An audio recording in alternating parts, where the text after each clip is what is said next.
I want to ask first about Ukraine.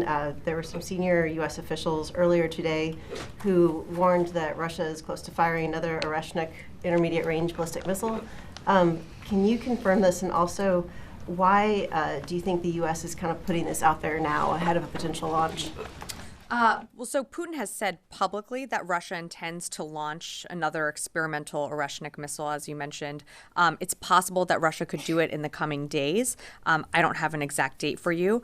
I think it's important to note that should Russia choose to launch this type of missile, it's not going to be a game changer on the battlefield. It's just yet another attempt to inflict harm and casualties in Ukraine. We've seen this before. They're trying to use every weapon that they have in their arsenal to intimidate Ukraine. But of course, Ukraine, with the United States, other partners around the world, continues to have our support as they, fight every single day on the battlefield. Has Ukraine asked for any additional defenses given Russia's saber rattling on this missile?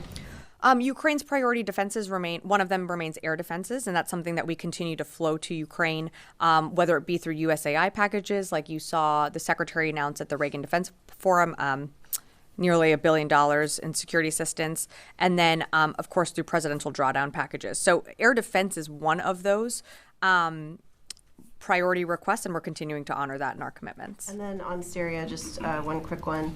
Are U.S. forces still doing partnered operations with SDF?